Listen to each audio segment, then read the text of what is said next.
Good evening, Bahamas. Coming up tonight. The mother of one of the victims of Monday night's double homicide speaks out. A contract is signed for the Marco Alert.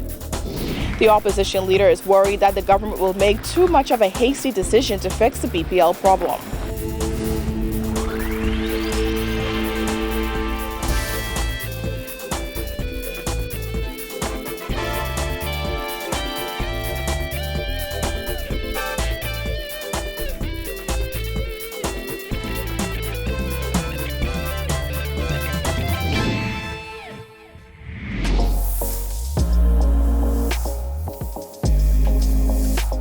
Our News is brought to you by Alive. Welcome to Our News and thanks for joining us. I'm Kyle Joaquin. All of us will shut PMH down. That was union leaders' threat to the Public Hospitals Authority today after more than 400 junior doctors on New Providence and Grand Bahama went on strike. Industrial action comes 8 months after the doctors voted to strike over an unresolved issue with holiday pay. Jared Higgs has more. After obtaining a strike certificate in December, junior doctors say their issues still aren't resolved. As a result, they're not going to work except for emergency situations. So you see this big building here? We all will shut PMH down. And they got concerns all around here. Our workers here are going through a very stressful time. Bahamas Doctors Union President Dr. Milisan Bassett says she has instructed the approximately 450 doctors under her charge not to return to work unless they are on call. This means that junior doctors will only be available for emergency services. This should never be the case. Physicians should never have to go to this extent because everyone knows that we are critical. We understand that our presence is critical. Is our last resort. This industrial unrest stems from a number of unresolved issues. At the top of the list, unpaid holidays stemming back to 2014. Bassett says the union sat down with the PHA recently to hash out an agreement. She says in that deal, doctors agreed to take less money. However, the union president says the PHA's decision to pay the money in 5 installments, and only when funds are available, isn't sitting well with doctors. I think this is unacceptable for any Bahamian professional that's working. Most of the doctors here work on holidays. We come out, we leave our families, we show up without anybody asking us, but PHA has taken the position that they will pay us if they feel like paying us, or pay us if we agree to do certain things that they ask us to do. The doctors also say interns have been working for 2 months without contracts and without pay. They also accuse the PHA of pulling housing from those on-call interns, leaving them to sleep on couches during their 24-hour plus shift. They also want an end to the practice of issuing one-year contracts, which they insist make life difficult. We've exercised the patience of Job on this matter. Right? We have given more than enough opportunities to solve this, to start paying the physicians. The doctors were joined by other union leaders as they gathered at the Queen's Staircase. There's no logical reason why doctors ought not be paid for public holidays. That's statutory. That's been around from Sir Randall Fox. So why you want to treat these professionals in that fashion? We are prepared to be with them as long as they are prepared to be out here. Last year, the Consultant Physician Staff Association took strike action over concerns with working conditions at PMH, a lack of health insurance, and not receiving a raise in 10 years. The matter was resolved several days later. Reporting for Our News, I'm Jared Higg. Well, the PHA said in a statement that the two sides agreed on a nearly $5 million payment for outstanding holiday pay. However, they could not agree on the period over which the payments will be made. The PHA says it proposed 5 semi-annual payments, but doctors rejected that offer and pushed for 4 payments. The PHA says the costs were included in its request for funding for the 2019-2020 fiscal year, but due to a lack of full funding, this item was not allocated any funds for payment. Well, PMH workers also walked off the job and protested outside the hospital today demanding more money. Jillian Gray has that. These are hard-working employees. We've had enough. Enough is enough. If the PM and the Minister of Health want a fight it is, they will get. Dozens of PMH workers walked off the job today after negotiations between the government and the union representing them fell flat. BPSU President Kimsley Ferguson said they are advocating for a $1,200 lump sum payment for PHA staff and public service members. However, he said the response from the government has been disappointing. The members and staff here at PHA are dissatisfied with the response that we have gotten to the requests that we have made for assistance in allowing them to prepare their young ones for back to school. We're not asking them to give us anything. We're in negotiations. Ferguson says he met with the Prime Minister last week to iron out the details of their industrial agreement, but that meeting did not go well. Workers at PHA say along with the lump sum issue, air conditioning in some parts of the facility is still down, and they are in need of hazardous pay as they're working in very hostile conditions. Ferguson says he will meet with the Prime Minister again on Saturday, and if that does not go well, expect industrial action. I believe it's going to be a rippling effect across this land, because whatever is happening in Nassau is going to be happening in Freeport and the Family Islands simultaneously.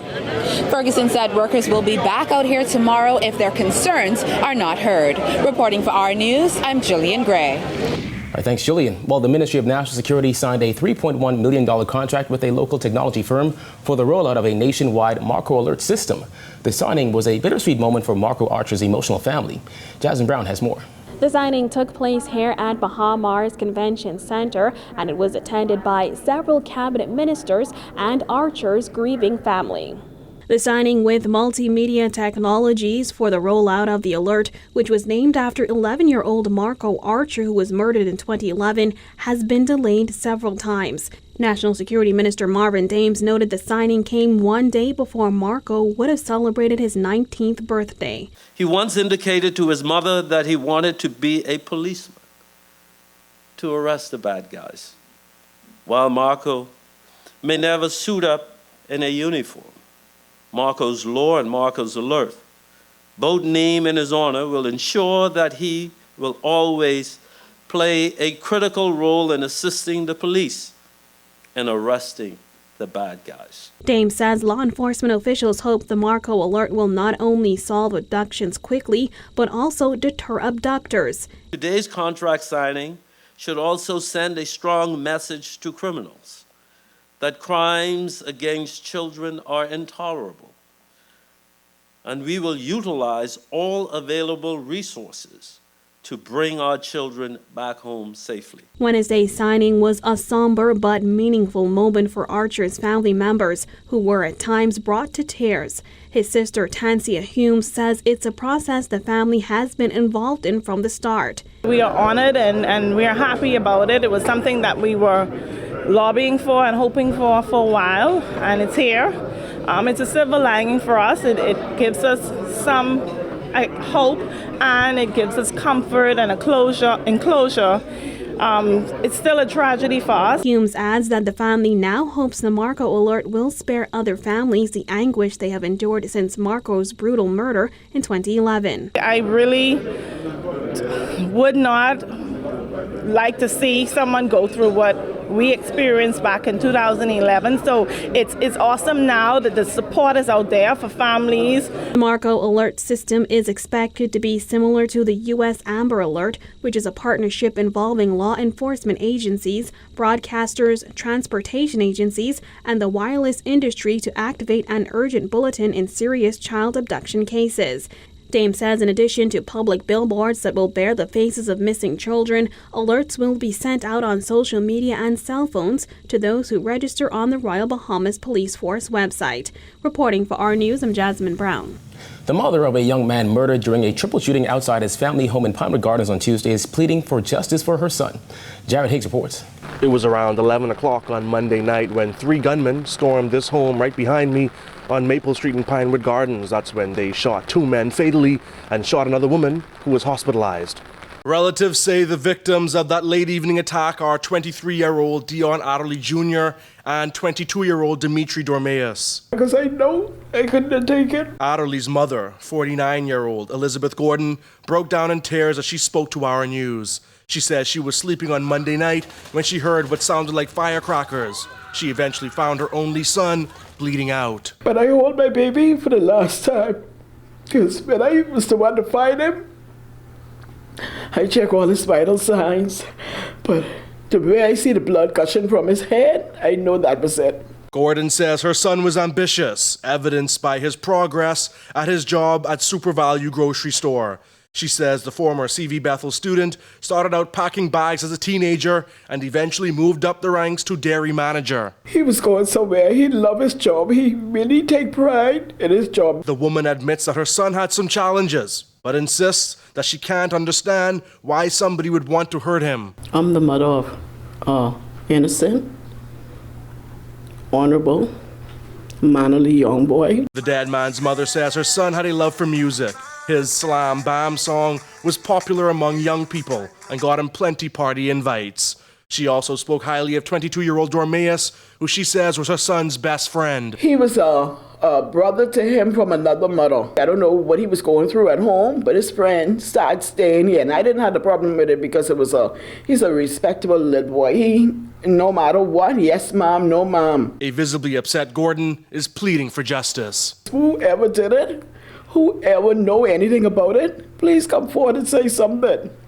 Because it'll be like he just died in rain, knowing that innocently he came home, sit down on the porch, and his life was taken just like that. Reporting for Our News, I'm Jared Higgs.